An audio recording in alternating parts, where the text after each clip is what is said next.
লাউ চিংড়ি প্রতিটি বাঙালি হেসেলের একটা জনপ্রিয় পদ।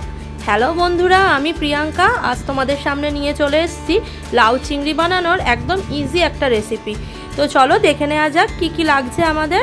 একদমই কিছু না, ঘরোয়া কিছু সামান্য উপকরণ দিয়েই তৈরি হবে আমাদের লাউ চিংড়ি। এই যে আমি একটু খালি টমেটো আর কাঁচা লঙ্কা নিয়েছি, আর এদিকে চিংড়ি মাছ তো লাগছেই। প্রথমে এই চিংড়ি মাছগুলোকে আমি খোসা ছাড়িয়ে নুন হলুদ মাখিয়ে একটু হালকা ফ্রাই করে নিচ্ছি। এবার চিংড়ি মাছগুলো তুলে নিয়ে ওই তেলেই দিয়ে দেবো আমরা কালো জিরে আর শুকনো লঙ্কা ফোড়ন।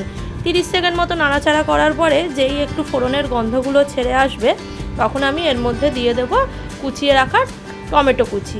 আমি কিন্তু এতে পেঁয়াজ রসুন কিছু ব্যবহার করব না, আমিষের মধ্যে শুধু চিংড়ি মাছটাই আমি এর মধ্যে ইউজ করব। টমেটোগুলো একটু নরম হয়ে গেলে, খুব বেশি নয়, অল্প টমেটো দিলেই হবে, তার মধ্যে ছেড়ে দিতে হবে ভালো করে কেটে ধুয়ে রাখা পাতলা পাতলা লাউগুলো। লাউটা অনেকে অনেক রকমভাবে কাটে, কিন্তু একটু পাতলা পাতলা করে কাটলেই রান্নাটা বেশ তাড়াতাড়ি হয়ে যায়, তাড়াতাড়ি লাউটা সেদ্ধও হয়ে যায়।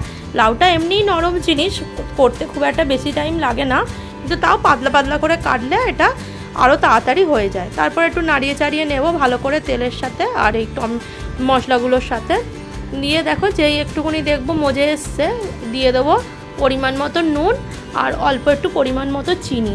এই চিনিটা কিন্তু লাউয়ের স্বাদটাকে অনেক গুণ বাড়িয়ে দেয়, তাই তোমরা অবশ্যই কিন্তু একটু চিনি দিতে ভুলো না। লাউ চিংড়িতে চিনিটা কিন্তু দেওয়াটা একদম মাস্ট।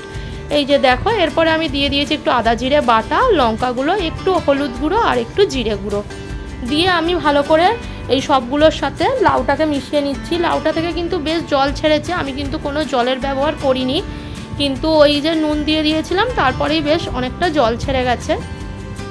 তো এই জলেই দেখো লাউটা এবার রান্না হয়ে যাবে। আমি ভালো করে মশলাগুলোর সাথে লাউটাকে একদম সুন্দর করে নাড়িয়ে চাড়িয়ে নিয়ে এবার একটু চাপা দিয়ে রাখতে, এই যে দেখো বেশ সুন্দর রং ধরে গেছে লাউটাতে। এবার দিয়ে দিলাম ভেজে রাখা চিংড়ি মাছগুলো। আমি কিন্তু একটু এতে জলের ব্যবহার করব না, কারণ এমনিই দেখছো কতটা জল বেরিয়েছে। চিংড়ি মাছগুলো দিয়ে আবার আমি একটু ভালো করে নাড়িয়ে চাড়িয়ে নিচ্ছি, যাতে চিংড়ি মাছের স্বাদটাও এই তরকারির মধ্যে ঢুকে যায়। এরপরে আমি চাপা দিয়ে আরও মিনিট 10 মতন রান্না করব। এই যে চাপা দিয়ে দিলাম, এবার চাপাটা খুলে দেখলাম ব্যাস লাউগুলো একদম সেদ্ধ হয়ে গেছে আর খেতেও খুব সুন্দর হয়েছে। আর মোটামুটি আমাদের রেসিপিটা রেডি।